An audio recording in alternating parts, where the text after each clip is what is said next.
네, 글로벌 전략가들 함께합니다. 유니스토리 자산운용 김장열 투자전략본부장께서 자리했습니다. 본부장님 안녕하세요. 네, 안녕하십니까. 먼저 오늘 미증시에서 나온 경제지표부터 볼게요. ISM 제조업 업황이 발표됐습니다. 어느 정도 수준 분석이 가능할까요? 이거 사실은 그 주말에 나온 거예요.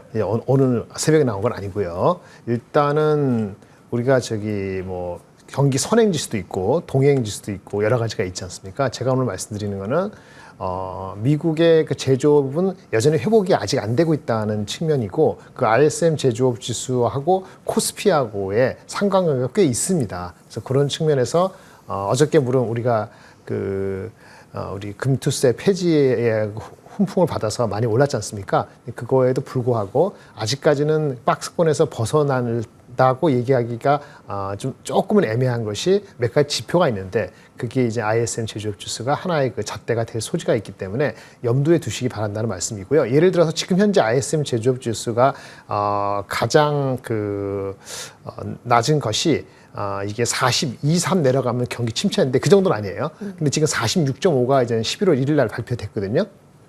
46.5, 50 이하가 경기가 안 좋은 거잖아요.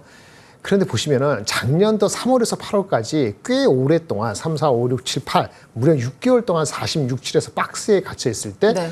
코스피도 박스였어요. 2,400에서 2,600. 작년 3월에서 8월 사이에. 지금도 딱 중간 아닙니까? 네. 예.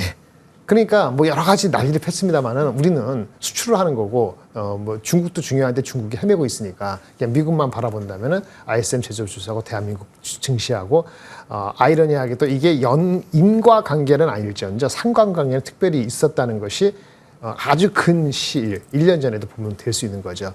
물론 올해 들어와서 올해 24년 3월 달에 잠깐 50까지 올라간 적이 있어요. 보시세요. 다섯 번째, 위에서 다섯 번째 보면은 46, 47 헤매다가 올해 1, 2월 들면 49 올라가다가 3월 달에 50.3이 되지 않습니까? 3월 달 나오는 이 50, 경기 확장. 이렇게 했을 때 기분이 좋았을 때가 우리가 2,600에서 2,700 중반까지 갔을 때예요. 그러다가 다시 또 40 후반으로 내려오면서 뭐 금리 인하 기대가 있었습니다. 엔캐리 트레이드, 뭐 실적 하향, 지정학 리스크에서 7, 8, 9월 때 보세요. 맨 마지막에 다시 46, 7로 내려왔죠. 예. 그러니까 결국은 뭐냐면 제조업 지수라든지 우리의 상관관계에 있는 지수는 코스피가 근본적으로 2,700 중후반으로 편안히 가려면은 제조업 지수가 50으로 올라간 올해 3월 달 그게 반영된 4월 정도 주가의 흐름으로 가려면은 제조업 지수가 올라가야 된다. 물론 제조업 지수가 더 내려가지 않기 때문에 네. 경기 침체는 아니지만 그런 측면을 염두에 두실 수 있다는 말씀을 드리고 싶습니다. 네. 네.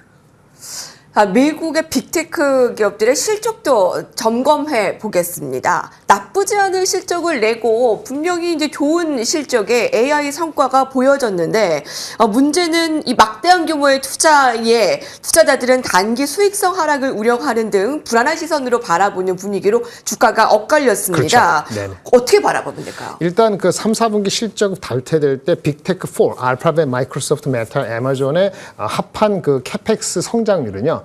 심플하게 말해서 한 60, 한 5% 정도 성장했어요. 지난 분기에 2, 4분기 때 성장률이 1년 전보다 한 50, 한 6, 7%였으니까 더 높아졌어요. 그러니까 캐펙스 투자는 no problem, 오케이. 근데 주가는 사실상 아마존만 올랐거든요. 왜 그럴까요? 확실한 건 뭐냐면 여전히 투자하는 거 그래 잘하는 거 좋은데 미래를 투자하는 거야. 근데 너네 ROE도 좀 봐야 될 것 같아. 그런데 유일하게 마진이 올라간 회사가 누구냐면은 아마존이에요. 그래서 빅테크 주가는 저는 미국의 대통령이 누가 되느냐 변화가 있을 수 있겠습니다만 빅테크 업체들의 주가는 지금부터는 그렇게 낙관적이지 않다라고 말씀을 드리겠어요.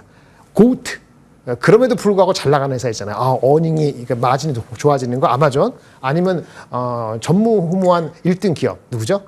계속 투자를 하니까 투자하면 수혜주가 누구니까 엔비디아. 그렇죠. 이런 주식 몇 개 빼놓고는 일반적으로 투자를 계속한다는 캐펙스만 가지고 AI가 오케이니까 빅테크 주식이 곧장 계속 갈 거다라는 것은 저는 낙관할 수 없다라고 보여집니다. 우리 입장에서는 빅테크 업체가 네. 캐펙스를 계속 투자하니까 반도체에 훈풍이 불 수 있다는 기조는 맞는데 그것도 하이닉스나 몇 개 업체 빼놓고는 전반적으로 다 스프레드 될 거라고 보는 것도 조금은 이슈가 돼요. 그래서 보실 거는 엔비디아, 네. 그다음에 아마존, 그다음에 우리 TSMC, 네. 하이닉스 이렇게만 보시고 전체적으로는 언젠가는 올해 하반기 연말 내년 초에는 한 번 정도 모든 것이 둔화될 수 있기 때문에 주식시장에 대해서 너무 낙관적인 거는 그렇게 바람직하지 않다라고 말씀을 드리겠습니다. 예, 주요하게 봐야 되는 네 종목 한번 살펴보시길 바라겠습니다. 기준점을 좀 삼으시면 되겠습니다.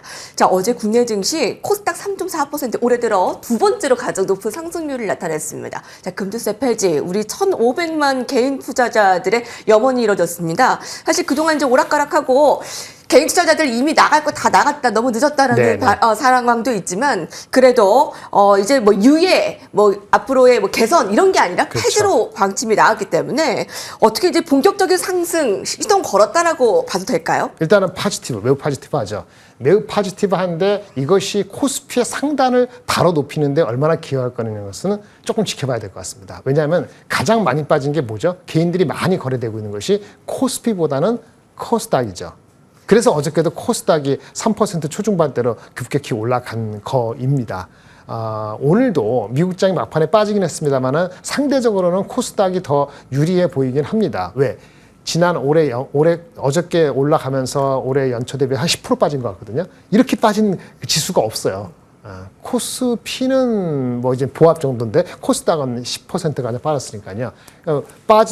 빠져나간 개인들이 돌아온다고 가정하고 하단을 지켜주니까 첫 번째 하단을 지켜준다는 측면에서 괜찮은 주식에 대해서는 아마 쉽게 팔지 않거나 일부 들어오는 수급이 있으면 코스피보다는 코스닥이 유망하다고 단기적으로 보여주고요.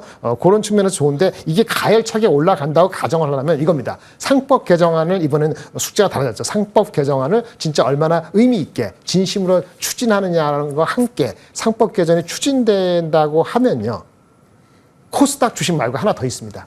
밸류업 주식입니다. 네. 그래서 한국 주식이 코스피까지 만약에 의미 있게 올라가려면 코스닥뿐만 아니고 밸류업 주식이 힘을 내야 되는데 여태까지 뭐 기업 밸류업 프로그램 말고 상법 개정을 통해서 우리나라 전체적인 밸류가 높아지는 이른바 코리아 디스카운트를 해소하는 첫 단추가 제대로 끼워지는 거. 금투세가 폐지되는 거는 우리 코리아 디스카운트가 해결되는 거랑 전혀 관계없습니다. 이건 우리나라 자체 수급의 이슈인 거고 그게 밸류를 의미 있게 올라가려면은 그렇습니다. 이제는 그 상법 개정이나 이런 식으로 해가지고 하면은 밸류업 프로그램에 해당될 수 있는 주식이 올라가면 그건 코스피에도 많이 있거든요. 네. 그러면 코스피까지 부스트업이 될 가능성이 있는데 희망하는 가져보는데 속도는 지켜봐야 될 것 같습니다. 뒤늦게나마 금투세 폐지를 결정한 건 다행이지만 민주당이 이를 카드로 삼아 이사의 의무를 확대하는 상법 개정안 말씀하신 대로 이 부분을 어떻게 강행 시도하는지 살펴봐야 된다는 말씀이시네요. 네.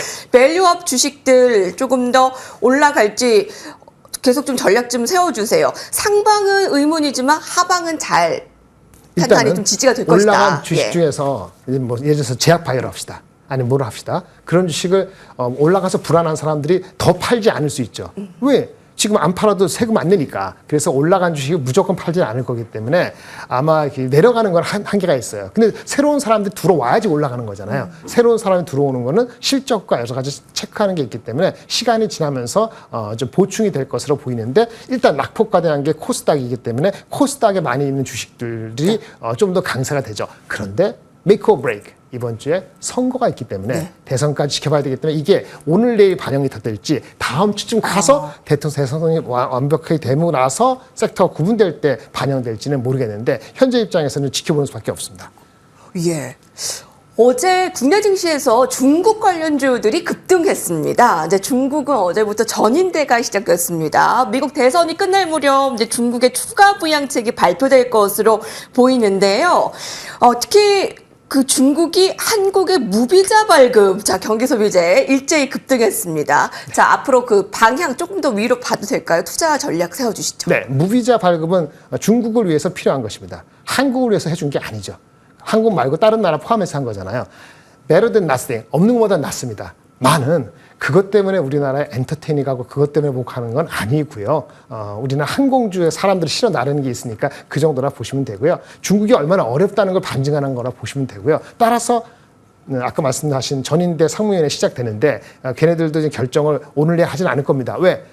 미국 선거 끝나는 거 보고 FOMC 결정 보고 할 거기 때문에 11월 4일부터 11월 8일까지거든요. 전인대가. 그래서 전인대에서 뭔가 발표되는 거는 마지막 날 낼 가능성이 높습니다.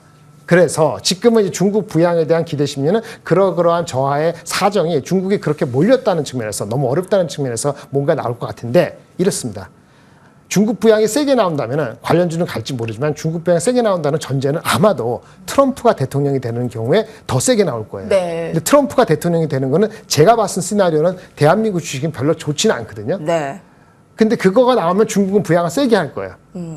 그러면 중국 부양에서 중국 관련된 주식하고 중국 주식은 가겠는데 우리나라 주식에 도움이 될지는 또 시간을 두기 때문에 전반적으로 트럼프 승, 그다음 레드 웨이브 중국 부양에 크게 나오는 이 시나리오는 단기적인 기대가 있을지 모르지만 저는 부정적이라고 봅니다. 긍정적인 거는 해리스가 되고 상하원은 네. 분리되고 중국 부양책은 그냥 적정한 정도로 오버되지 않게 나오는 것이 대한민국 증시에는 오히려 긍정적인 시나리오라고 말씀드리겠습니다. 본부장님, 네. 이번 주에 정말 불확실성 최고조 한 주 네. 포트폴리오 전략 어떻게 세워갈까요? 메이크 오 브레이크입니다. 메이크 오 브레이크. 잘못하면 개떡이 되는 거거든요. 그래서 네? 개떡이 되는 개떡이 되는 겁니다. 죄송합니다. 말씀을 그렇게 해서 이게 잘못 집으면요 완전히 이상하게 될 수 있어요. 그래서 부정적인 거 트럼프가 승리하고 레드 웨이브 되고 중국 부양이 되면은 지금 일찍 들어가는 게 손해가 분명히 될 거예요. 그런데 해리스가 되면은 지금 아무것도 주식이 안 갖고 있는 건 또 손해가 되거든요. 그래서 30% 나눠야 됩니다.